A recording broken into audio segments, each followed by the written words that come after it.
14 वर्ष के वनवास के पश्चात भगवान राम के आने पर अयोध्या वासियों की जो प्रतिक्रिया हुई थी वही प्रतिक्रिया इसमें मेरी है।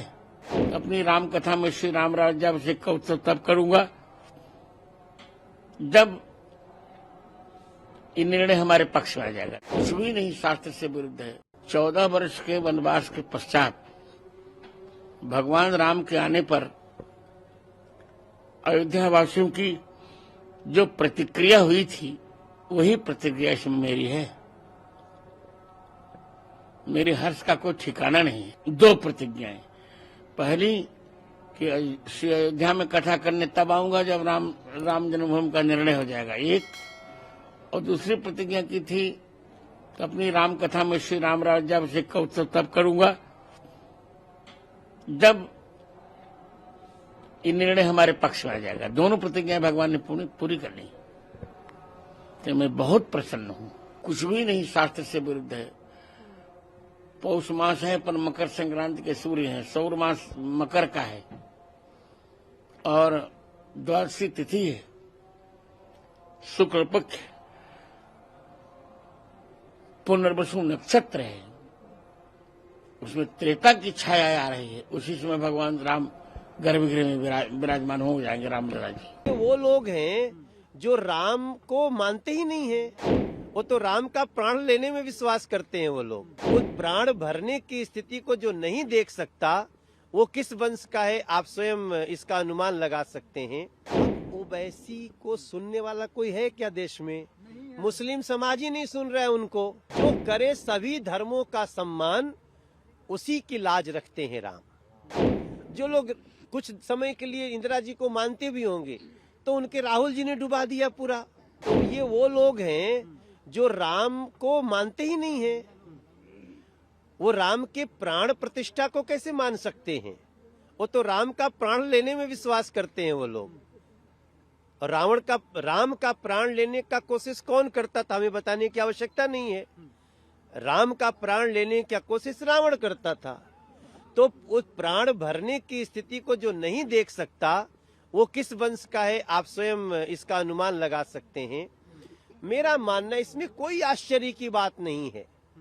ये जो राजनीतिक पार्टियां हैं, जो इंडी अलायंस है, वो अगर आती तब मुझे आश्चर्य होता। वो नहीं आ रही है तो हमको कोई आश्चर्य नहीं है। और लोग तो चाहते हैं कि वो नहीं आए तो अच्छा है। सर ओवैसी कह रहे हैं कि विश्व हिंदू परिषद तब फॉर्म भी नहीं हुआ था जब ये मंदिर की बात हुई थी। उसमें मंदिर में मस्जिद में आइडल को रख दिया गया था। देखिए, अब ओवैसी को सुनने वाला कोई है क्या देश में? मुस्लिम समाज ही नहीं सुन रहा है उनको, क्योंकि वो कह रहा है तुम नफरत बांटते थे, राम तो प्यार बांटने वाले हैं, राम मर्यादा बांटने वाले हैं। राम की प्राण प्रतिष्ठा करने की तैयारी कर रहे नरेंद्र मोदी जी क्या कहते हैं बार बार? जो करे सभी धर्मों का सम्मान उसी की लाज रखते हैं राम। तो हम तो अब कोई इनकी बात सुनने वाला थोड़ी है। आप समझ लीजिए कि जो लोग इन लोगों को मानते भी होंगे, मान लीजिए कुछ को अखिलेश जी को कुछ लोग मानते थे, तो जो स्वामी प्रसाद कर रहे हैं उसके बाद अखिलेश जी का भी खतरा हो गया। जो लोग कुछ समय के लिए इंदिरा जी को मानते भी होंगे तो उनके राहुल जी ने डुबा दिया पूरा। यदि राम नहीं है प्राणों में तो श्वासों का घट रीता है। इसलिए नरनाहर श्री पुरुषोत्तम का हम मंदिर भव्य बनाएंगे। सौगंध राम की खाते हैं, हम मंदिर वहीं बनाएंगे। अरुण गगन पर महाप्रगति का अब ये मंगल गान उठा, करवट बदला अंगड़ाई ली सोया हिंदुस्तान उठा। आज लखनऊ महानगर की तरफ से बहुत ही व्यापक मंदिर स्वच्छता अभियान का आयोजन किया गया है, जहां लगभग 700 मंदिरों में सफाई का अभियान हो रहा है। उसी के निमित्त मैं यहाँ चंद्रनगर में इस सनातन धर्म मंदिर में आया हुआ हूँ। और हम सब के मन में जितने भी प्रकार की मलिनता थी वो सब अब दूर हो गई है, क्योंकि अब कल ही भव्य राम मंदिर में श्री रामलला विराजमान की मूर्ति प्राण प्रतिष्ठित होने जा रही है। मानी हुई बात है कि यह क्षण हर उस राम भक्त को, हर उस कार सेवक को, इवन जिन्होंने अपना जीवन बलिदान कर दिया, सबको ध्यान आता होगा। चूँकि हम लोग उस जमाने में ये गीत गाते थे कि जन जन के मन में राम रमे और प्राण प्राण में सीता है। हर हृदय की धड़कन रामायण पग पग पर बनी पुनीता है। यदि राम नहीं है प्राणों में तो श्वासों का घट रीता है। इसलिए नरनाहर श्री पुरुषोत्तम का हम मंदिर भव्य बनाएंगे। सौगंध राम की खाते हैं हम मंदिर वहीं बनाएंगे। और आज वो सौगंध पूर्ण होने जा रही है। और सौगंध पूर्ण होने में भगवान ने कितना सुंदर अप्रतिम दृश्य दिखाया है कि केंद्र में श्री नरेंद्र मोदी जी के नेतृत्व में दूसरी बार हमारी सरकार आई है और उत्तर प्रदेश में योगी जी के नेतृत्व में दूसरी बार सरकार आई है। दोनों जगह राम भक्तों की सरकारें हैं। और इतना ही नहीं है, जब भगवान अपने आवास में प्रवेश किए हैं तो 4 करोड़ गरीबों को भी आवास मिला है। हर गांव में सड़क पहुंची है, हर गांव में बिजली पहुंची है, 11 करोड़ लोगों को शौचालय मिला है, सभी महिलाओं को गैस भी मिली है। और इतना ही नहीं हुआ है, अगर आप देखें तो हम 5वीं बड़ी अर्थव्यवस्था बने हैं, 4थे बड़े स्टॉक एक्सचेंज बने हैं, 3रे बड़े ऑटोमोबाइल मैन्युफैक्चरर बने हैं, 2रे बड़े मोबाइल हैंडसेट मैन्युफैक्चरर बने। और तो और चांद के अछूते कोने को छूने वाले हम दुनिया के पहले देश बने। और उसका नाम प्रधानमंत्री जी ने पॉइंट शिव शक्ति रखा है। शिव शक्ति अर्थात भगवान शंकर और पार्वती। रामचरितमानस में प्रसंग है कि जब भगवान वापस अयोध्या आए थे तो शंकर जी और माता पार्वती जी ने उनकी स्तुति में एक गीत कहा था, जय राम रमा रमणम शमनम भवताप भयाकुल पाहि जन्म। आप सबने सुना होगा।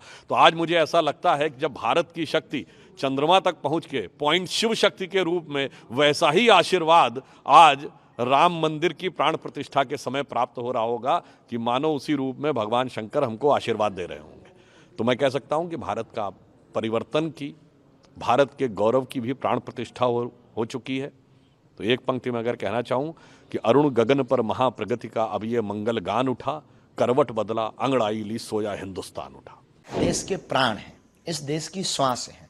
राम सबके हैं, जिनको भी श्वास और हवा की जरूरत है। जातिवाद के लिए राम मंदिर नहीं हो रहा, सबरी का मंदिर बन रहा, निषाद राज जी का भी मंदिर बन रहा। तो क्या ये जातिवाद के लिए बन रहा? राम जी तो अवध में विराज रहे। पहले लोग कहते थे कि राम लला हम आएंगे मंदिर वहीं बनाएंगे, अब बन गया है भगवान की कृपा से।